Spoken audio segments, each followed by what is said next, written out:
l'exposition nationale Le Dali de Descharnes, du 29 juin au 4 novembre prochain. Photographie, illustrations, estampes, cabines de visionnage, tout y est pour découvrir Salvador Dali à travers le regard de son photographe témoin, Robert Descharnes.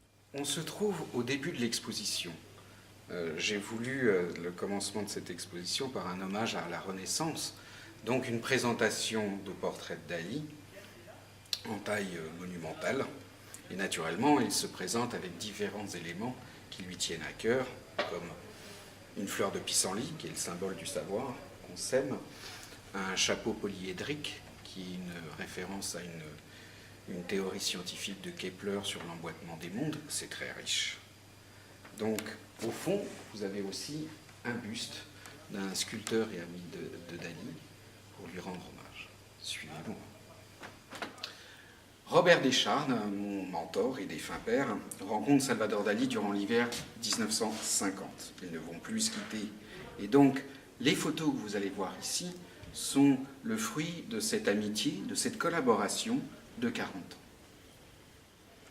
Durant les 40 années d'amitié entre mon père et Salvador Dali, mon père a élaboré une citation qui explique tout le travail qu'il a fait et comment on devient captif de la paranoïa de Dali. Il avait l'habitude de dire que Salvador Dali, l'étude de Salvador Dali finalement, c'est un jogging journalier, un triathlon mensuel et un marathon annuel. Vous allez pouvoir le comprendre dans cette exposition, puisqu'elle retrace le cycle dalinien. C'est un cycle qu'il va adopter après la Seconde Guerre mondiale, puisqu'il s'est exilé aux États-Unis jusqu'en 1948. Et donc, c'est l'été dans son Espagne natale, l'automne à Paris, la capitale des arts, l'hiver à New York, une autre capitale des arts, et enfin, il revient tout de même en France pour y passer un second séjour pour l'automne, et enfin, il rejoint son Espagne natale pour l'été. Donc Paris est une ville cruciale pour lui. Donc l'exposition va montrer le Dali parisien, comment il s'inspire des lieux, comment il travaille. Et puis on va avoir donc New York et bien sûr Port-Ligat, son lieu de villégiature durant l'été. Il a son atelier permanent, il fait construire un atelier de sculpture pour toutes ses créations en trois dimensions. Il y vit avec sa femme, qu'il ne quitte pas naturellement durant tout le cycle. Et puis surtout, il a cette baie qui lui rappelle les premiers moments de son amour avec Gala, puisqu'ils n'ont pas pu s'installer à Cadaqués. Son père l'a expulsé de la famille et avait fait en sorte qu'il ne puisse pas s'installer à Cadaqués. Donc il a été obligé d'aller dans l'anse suivante, qui est une petite anse de pêcheurs, qui s'appelle Port-Ligat. Et là, il a côtoyé des pêcheurs, mais le soir, ils étaient tout seuls, lui et Gala, face à la baie de Port-Ligat. Il y a une très bonne citation de mon père, Robert Descharnes, qui résume un peu le Dali international. Il est génétiquement espagnol, intellectuellement français, esthétiquement italien et commercialement américain. Alors, du fait que mon père passait l'été à Cadaqués, il était toujours aux prises avec Dali, naturellement. J'ai moi-même appris à nager à Cadaqués. Et donc, il a pu témoigner d'événements. Donc, il est avec Salvador Dali le jeudi 22 octobre 1959. On est en fin de soirée. Les pêcheurs amènent à Dali un rocher d'une forme assez singulière. Donc, Dali est ravi, il brandit le rocher. Et là, ils sont en train de prendre l'apéritif sur la terrasse de la maison face à la baie de Port-Ligat. On est en fin de journée. Le lendemain matin, le téléphone sonne chez mon père. Dali lui dit « Descharnes, venez, il faut absolument qu'on capture cet événement. Les pêcheurs m'ont amené quelque chose. » Mon père file à Port-Ligat avec ses appareils. Et en fait, les pêcheurs ont pris par erreur un bébé dauphin.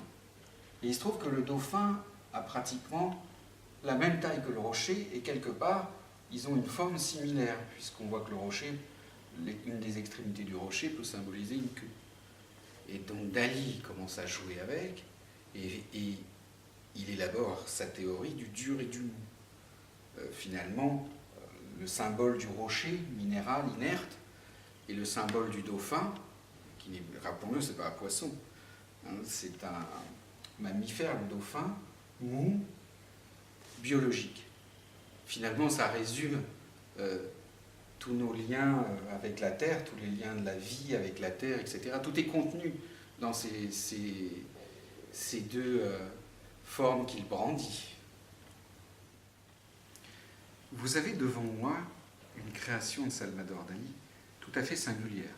Il s'agit d'un cendrier qui lui a été commandé par Heredia en échange d'un éléphanteau. Dali était passionné par Tsurus, l'éléphant d'Hannibal, remontant l'Espagne pour passer les Pyrénées et se diriger vers Rome. Là, vous avez un motif dalinien, puisqu'il fait une figure qui est dans un sens un éléphant et dans un autre sens un cygne.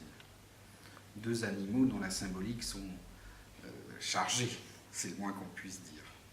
Derrière moi, les songes drôlatiques de Pantagruel. On ne sait pas exactement qui a gravé ces sujets au XVIe siècle, en pleine Renaissance. C'est pour ça qu'à mon avis, Dali a été très heureux d'avoir à les métamorphoser, si l'on peut dire. Et donc, il y a un jeu où il rajoute des éléments. Il suit toujours une espèce de stratégie de paranoïa. Ça rejoint sa méthode paranoïa critique. Gala, elle est la muse de Salvador Dali. Ils se rencontrent en 1929 et ils ne vont plus se quitter. Elle est de 10 ans, son aînée. Elle l'a sauvé. Il l'écrit lui-même dans La vie secrète en 1942. Gala l'a sauvé de la folie. Elle l'a conduit, conseillé tout au long de sa carrière d'artiste. Il y a une bonne photo qui résume un peu la relation entre les deux et leur complémentarité. D'ailleurs, c'est tellement flagrant que c'est le propre Salvador Dali qui a appelé mon père pour faire la photo. Je parle des deux assiettes que vous pouvez voir derrière moi. C'est l'assiette du couple mythique après avoir mangé des crevettes. Donc on a l'assiette de Salvador Dali, qui est ordonnée dans un chaos total, et l'assiette de Gala, parfaitement ordonnée, d'une manière rationnelle. Et ça résume bien qu'elle l'a sauvé. Ensuite, il y a une autre photo où elle apparaît tout en blanc avec une croix hypercubique. Elle est comme une mère, comme une amante, comme une épouse pour lui. Plus tard, Gala étant de 10 ans plus âgé que lui, ils ont trouvé une autre muse. Donc elle a approuvé, c'est Amanda Lear. Et on a ici 3 photos d'elle.